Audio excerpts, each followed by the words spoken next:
ভারতের ডিজিটাল লেনদেনের ক্ষেত্রে ইউপিআই সবচেয়ে নির্ভরযোগ্য এবং দ্রুত মাধ্যম।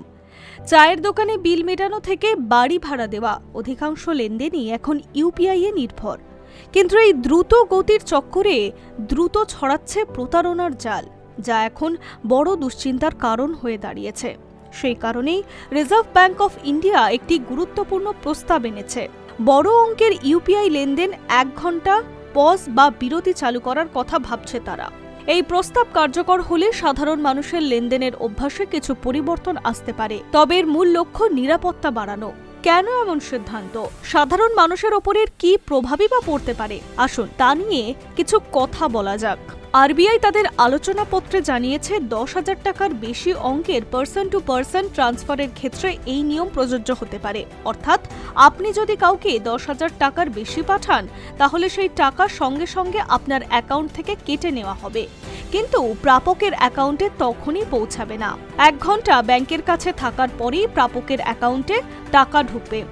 এই সময়ের মধ্যে একটি গুরুত্বপূর্ণ সুবিধা থাকবে, যিনি টাকা পাঠিয়েছেন সেই ব্যক্তি চাইলে এই ট্রান্সফার বাতিল করতে পারবেন। ফলে ভুল করে টাকা পাঠালে বা প্রতারণার শিকার হলে তা থামানোর সুযোগ থাকবে। তবে এই নিয়ম সব ধরনের পেমেন্টের জন্য লাগু হবে না। দোকানে কিউআর কোড স্ক্যান করে পেমেন্ট, অনলাইন শপিং বা ব্যবসায়িক লেনদেন আগের মতোই তাৎক্ষণিক। এছাড়াও রিজার্ভ ব্যাংক অফ ইন্ডিয়া স্পষ্টভাবে জানিয়েছে, ডিজিটাল পেমেন্টে জালিয়াতি দ্রুত বাড়ছে। এই জালিয়াতির ধরন বদলাচ্ছে। এখন আর হ্যাকাররা সিস্টেম ভেঙে টাকা চুরি করছে না, বরং মানুষকে ভুল বুঝিয়ে, ভয় দেখিয়ে বা চাপ সৃষ্টি করে টাকা পাঠাতে বাধ্য করছে। এই ধরনের প্রতারণাকে বলা হয় অ্যাপ, অর্থাৎ authorised push payment fraud. RBI বলছে, এই প্রতারণা মূলত সামাজিক কৌশল বা সোশ্যাল এঙ্গেজিং এর মাধ্যমে করা হয়, যেখানে প্রযুক্তিগত ত্রুটি খুব কম থাকে। এই প্রতারণার একটি উদাহরণ হলো, প্রতারক নিজেকে ব্যাংক কর্মী, পুলিশ বা সরকারি আধিকারিক বলে পরিচয় দেয়, তারপর জরুরি পরিস্থিতির কথা বলে দ্রুত টাকা পাঠাতে বলে। অনেক সময় মানুষ চাপের মধ্যে সিদ্ধান্ত নিয়ে ফেলেন। ইউপিআই-এ এত দ্রুত কাজ করে যে গ্রাহক কিছু বুঝে ওঠার আগেই টাকা অ্যাকাউন্ট থেকে অন্য অ্যাকাউন্টে ঢুকে যায়, ফলে টাকা ফেরত পাওয়ার কোনো সুযোগ থাকে না। ইউপিআই-এর সবথেকে বড় শক্তি এখন দুর্বলতা হয়ে দাঁড়িয়েছে। টাকা একবার চলে গেলে তার ফেরত করানো সম্ভব নয়। আরবিআই জানিয়েছে, জালিয়াতি হওয়ার পর তা সংশোধনের সুযোগ খুব সীমিত। স্পিড বেশি হওয়ায় ভুল সংশোধনের সময় পাওয়া যায় না। আরবিআই একটি রিপোর্টে জানিয়েছে, এই ধরনের ক্ষেত্রে post transaction reminds are limited and often uncertain, অর্থাৎ লেনদেনের পর টাকা ফেরানোর সুযোগ খুবই কম। এছাড়াও আরবিআই বলছে, এই প্রস্তাবের মূল ধারণা হচ্ছে গোল্ডেন আওয়ার। আরবিআই এই 1 ঘন্টা সময়কে গোল্ডেন আওয়ার বলছে। এটি লেনদেনের পরের সেই সময় যখন ভুল বুঝতে পারলে ব্যবস্থা নেওয়া সম্ভব।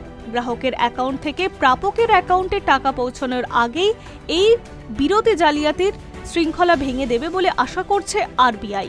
ব্যবহারকারী সময় পাবেন ভাবার জন্য, প্রয়োজনে পরিবার সদস্য বা ব্যাংকের সঙ্গে কথা বলতে পারবেন। অন্যদিকে এই বিরতি শুধু ব্যবহারকারী নয়, ব্যাংককেও সাহায্য করবে। কোনো লেনদেন সন্দেহজনক মনে হলে ব্যাংক সেটি চিহ্নিত করতে পারবে এবং পুনরায় সেটির জন্য কনফার্মেশন চাইতে পারবে।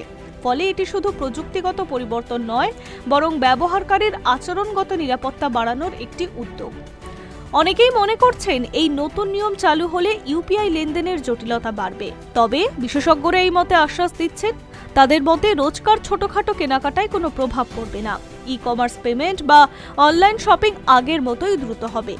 এছাড়াও যেসব পেমেন্ট অটো ডেবিট বা প্রি অথরাইজড করা আছে, সেখানেও কোনো দেরি হবে না। ডিজিটাল প্ল্যাটফর্মের সিইও জানাচ্ছেন, সঠিকভাবে এই নিয়ম চালু করা হলে দৈনন্দিন লেনদেনের ওপরে খুব বেশি প্রভাব পড়বে না। তিনি বলছেন, ই কমার্স পেমেন্টে আগের থাকতে নিরাপদ, কারণ সেখানে কড়া যাচাই প্রক্রিয়া রয়েছে।